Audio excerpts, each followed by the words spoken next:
Hello बच्चों, कल जो पढ़ाया गया उसके आगे है दूसरे चैप्टर में राष्ट्रीय जनसंख्या नीति 2000। राष्ट्रीय जनसंख्या नीति, पुरानी जनसंख्या नीति जब अधिक व्यवहारिक सिद्ध नहीं हुई तो वर्ष 2000 में एक नई जनसंख्या नीति बनाई गई।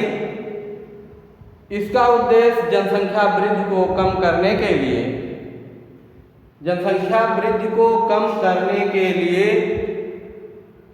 जनसंख्या की गुणवत्ता में सुधार लाना तय किया गया। क्या किया गया कि इसका उद्देश्य जनसंख्या वृद्धि को कम करना, और इसका तात्पर्य यह है कि इस नीति में उन उद्देश्यों को शामिल किया गया जिनसे लोगों के स्वास्थ्य, शिक्षा के स्तर, जीवन अवधि और विवाह की आयु में सुधार लाया जा सकता है। राष्ट्रीय जनसंख्या नीति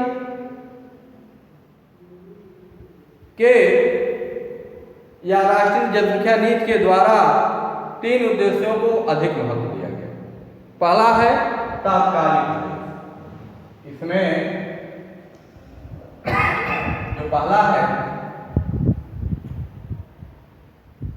तात्कालिक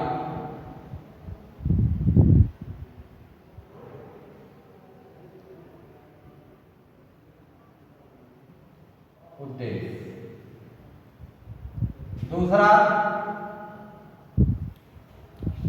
दूसरा है अल्पकालिक उद्देश्य।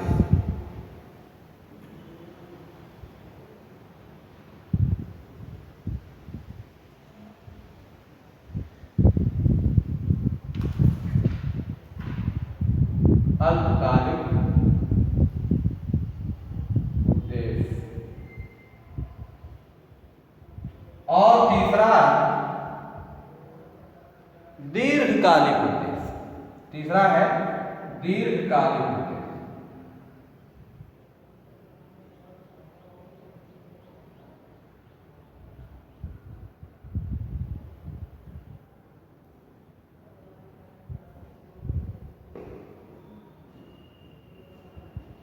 ये राष्ट्रीय जनसंख्या नीति के 3 उद्देश्य थे।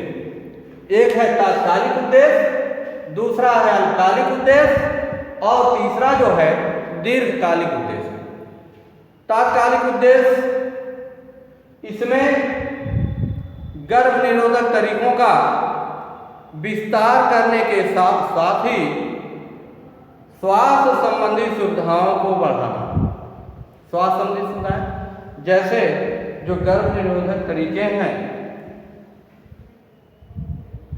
परिवार नियोजन, कॉपर्टी, नसबंदी, और इनका जो मानव शरीर पर या महिलाओं के शरीर पर जो साइड इफेक्ट पड़ता है उसमें कैसे सुधार किया जाए, या यूँ कह लें कि इनसे, चूँकि जब यह कार्यक्रम अपनाया जाता है या इन तरीकों को अपनाया जाता है तो उनसे शरीर पर कोई दुष्प्रभाव न पड़े, उसमें सुधार किया जाए। ये तत्काल। इसका स्वास्थ्य संबंधी सुविधाओं को बढ़ाना, जैसे जच्चा बच्चा है तो इसमें समय समय पर कौन से टीके लगते हैं, ये चीज़ों का ध्यान रखना। अगला आता है अल्पकालिक उद्देश्य। अल्पकालिक उद्देश्य वर्ष 2000 से 2010 तक वर्ष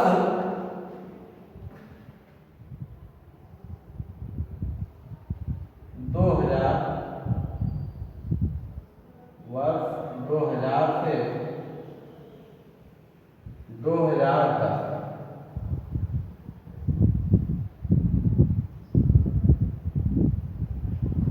अल्पकालिक उद्देश्य, ये इसकी सीमा निर्धारित है। यह उद्देश्य जो है सन 2000 से 2010 तक जन्म दर में लगातार कमी करना। इसका मुख्य उद्देश्य था कि जन्म दर में लगातार कमी करना। जन्म दर में लगातार कमी कैसे किया जा सकता है, इसको करने के लिए स्वास्थ्य के बारे में लोगों को जगाना, बढ़ती हुई जनसंख्या से क्या क्या हानियाँ हैं होती हैं उसको बताना, और बेरोजगारी की समस्या है, शिक्षा का प्रचार प्रसार करके जन्म दर को कम किया जाए, या परिवार नियोजन के कार्यक्रम को अपनाकर जनसंख्या को कम किया जाए, या बेरोजगारी को कम करने के लिए बढ़ती हुई जनसंख्या या बढ़ती हुई जनसंख्या से उसे निजात दिलाया जाए, बेरोजगारी कम हो। तो ऐसे कार्यक्रमों को अल्पकालिक उद्देश्य के माध्यम से ये चलाया गया और यह कार्यक्रम सन 2000 से 2010 तक चलाया गया।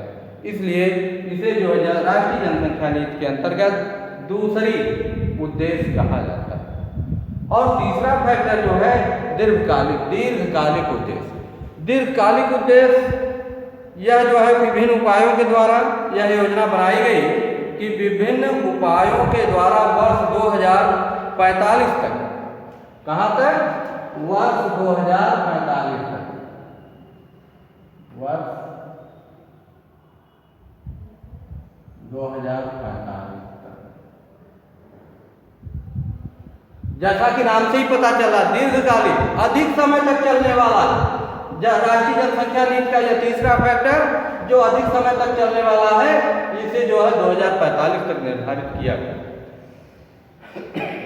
इसमें जनसंख्या वृद्धि को एक स्थिर बिंदु तक लाना, जिससे देश को तेजी से आर्थिक विकास किया जा सके, या देश में तेजी से आर्थिक विकास किया जा सके।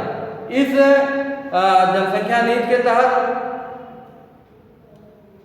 जो एक राष्ट्रीय जनसंख्या आयोग का गठन किया गया, इस आयोग के अध्यक्ष, ये राष्ट्रीय जनसंख्या आयोग राष्ट्रीय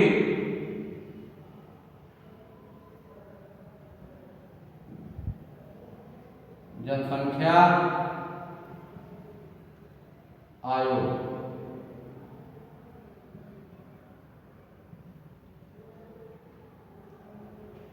इसमें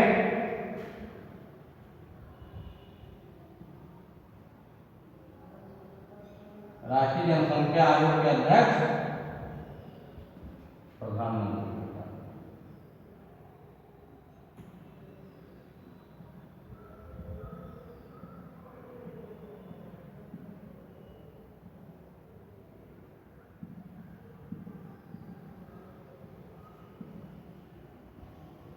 ये राष्ट्रीय जनसंख्या नीति के तहत, राष्ट्रीय जनसंख्या नीति 2000 के तहत राष्ट्रीय जनसंख्या आयोग का गठन किया गया। इस आयोग के जो अध्यक्ष होते हैं वह प्रधानमंत्री होता है। आपके देश का वर्तमान प्रधानमंत्री कौन है? श्री नरेंद्र दामोदर दास मोदी। और यह इनका चौथा कार्यकाल है, यह इनका दूसरा कार्यकाल है। इसमें इस आयोग में अध्यक्ष प्रधानमंत्री हैं, और जबकि विभिन्न मंत्रालयों के मंत्रियों, प्रदेश के मुख्यमंत्रियों, लोकसभा और राज्यसभा में विपक्ष के नेताओं तथा अन्य सांसदों और विधायकों सहित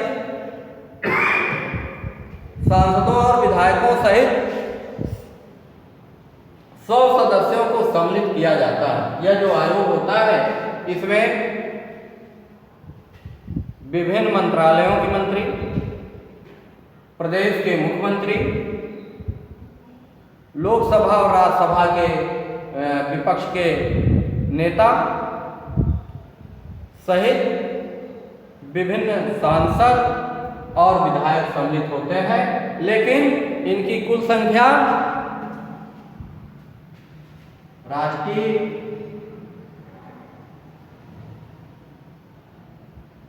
जनसंख्या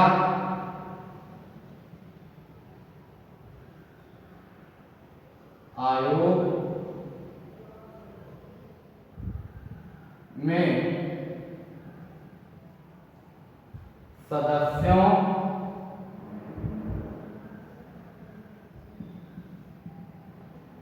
की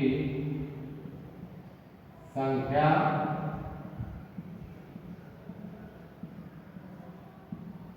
100 होती है।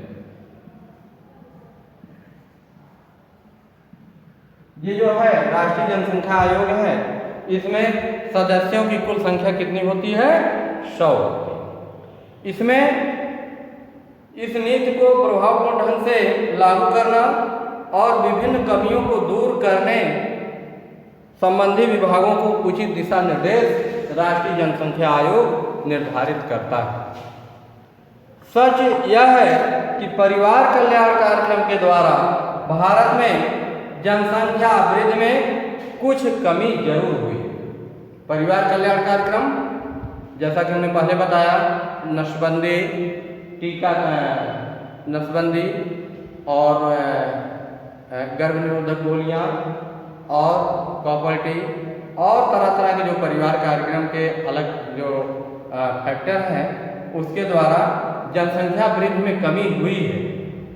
और लेकिन इसका मुख्य कारण स्वतंत्रता के बाद समाज के विभिन्न वर्गों में एक तरफ जहाँ इससे राष्ट्रीय जनसंख्या नीति से ये जो सरकार ने कार्यक्रम परिवार नियोजन कार्यक्रम चलाया था, उसके द्वारा जहाँ जनसंख्या परिवार नियोजन कार्यक्रम, जहां परिवार नियोजन कार्यक्रम को अपनाकर जनसंख्या वृद्धि में रोक लगी है, वहीं पर इसका एक मुख्य कारण यह भी है कि स्वतंत्रता के बाद समाज में विभिन्न वर्गों में शिक्षा और सामाजिक जागरूकता का बढ़ना भी जो है यह राष्ट्रीय जनसंख्या नीति को या यूँ कहें कि बढ़ती हुई जनसंख्या को रोक लगाने में सक्षम सिद्ध हुई।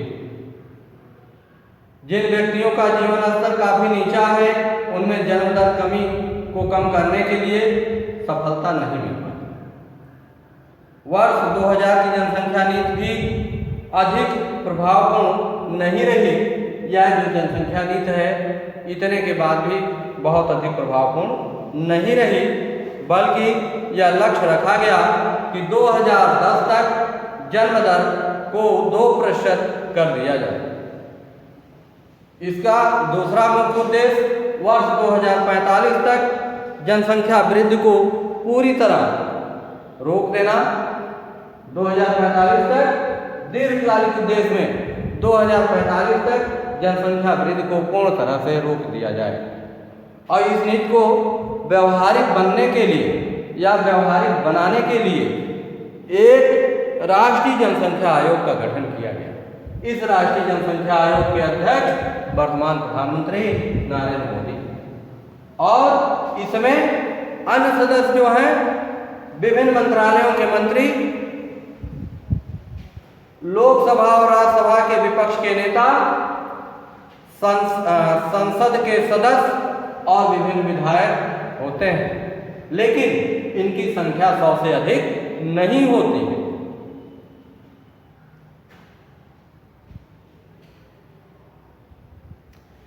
राष्ट्रीय जनसंख्या आयोग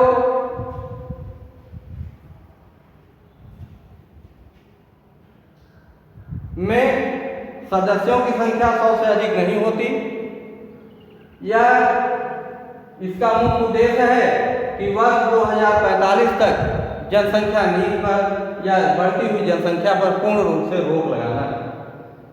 इसका पहला कारण, जनसंख्या नीति का जो पहला कारण है या पहला उद्देश्य, वह है तात्कालिक उद्देश्य। दूसरा है अल्पकालिक उद्देश्य जो वर्ष 2000 से 2010 तक संचालित किया गया।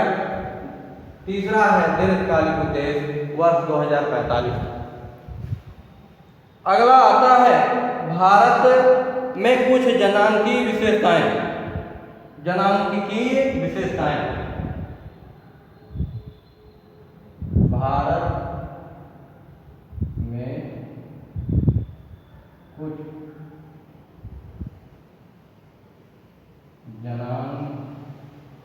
जनांकीय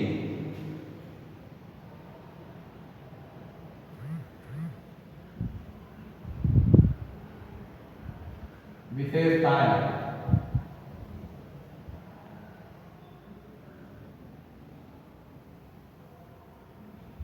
ये भारत में कुछ जनसांख्यिकीय विशेषताएं, इनमें जो है पहला है जनसंख्या में तेजी से वृद्धि। नंबर 1,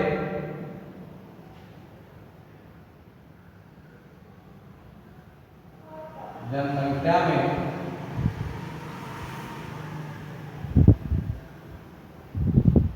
तेजी से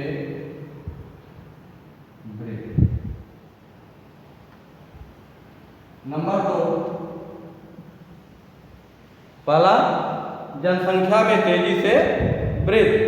दूसरा है जनसंख्या में विभिन्न धर्मों और संप्रदायों के लोगों का समावेश। जनसंख्या में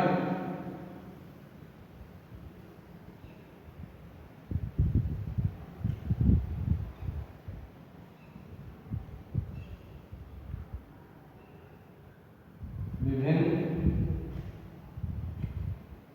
धर्मों और संप्रदाय का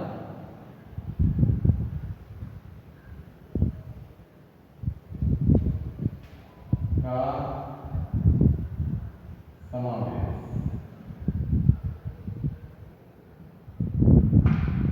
नंबर 3, दूसरा है भारत जनसंख्या में विभिन्न धर्मों और संप्रदायों का समावेश।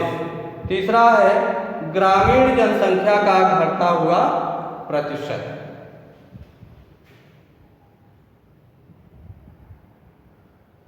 ग्रामीण जनसंख्या का घटता हुआ प्रतिशत।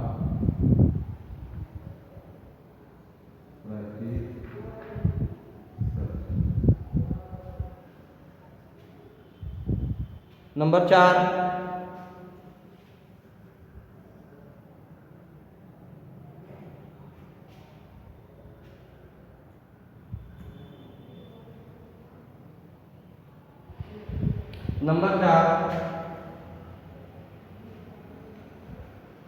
तीसरा ग्रामीण जनसंख्या का घटता हुआ प्रतिशत।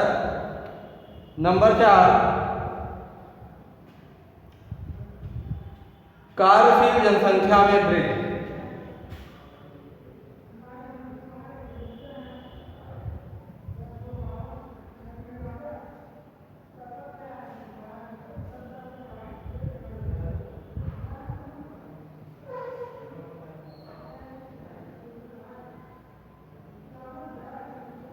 कार्यशील जनसंख्या में वृद्धि। नंबर 5, जनसंख्या में परंपरागत मनोवृत्तियों की अधिकता। जो अगला नंबर है वह है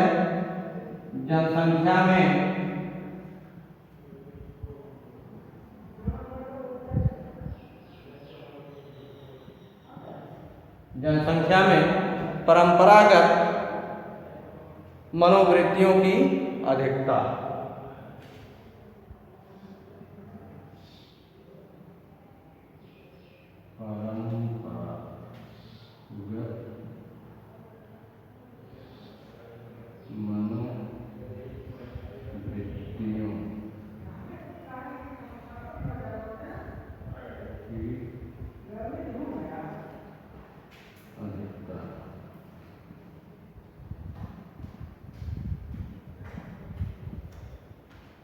अगला नंबर,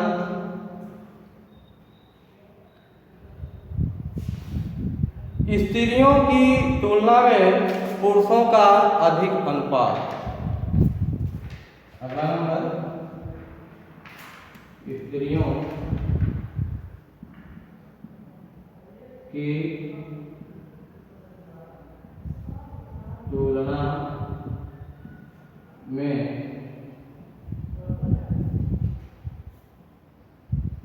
पुरुषों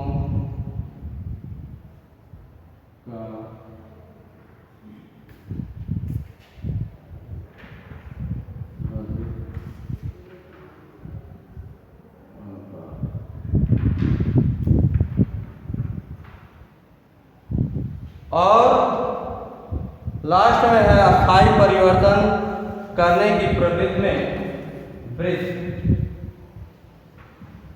जो लास्ट है वह है स्थान परिवर्तन करने,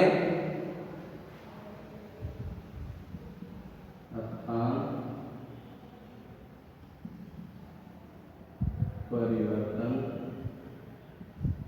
करने, स्थान परिवर्तन करने की प्रवृत्ति में, स्थान परिवर्तन करने की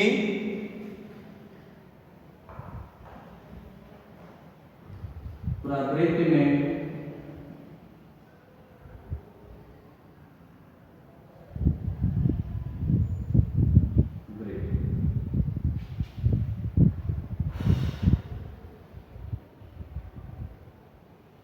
अगला 8वां नंबर, विभिन्न प्रदेशों की जनसंख्या के घनत्व में अंतर। विभिन्न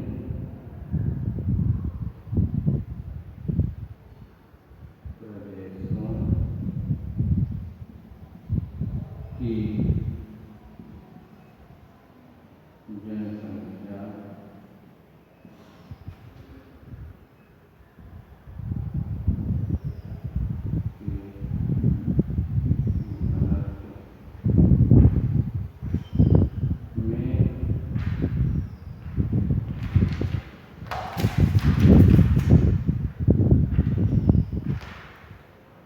जनसंख्या के घनत्व में अंतर। और यह चैप्टर समाप्त हो गया, बाकी अगले दिन।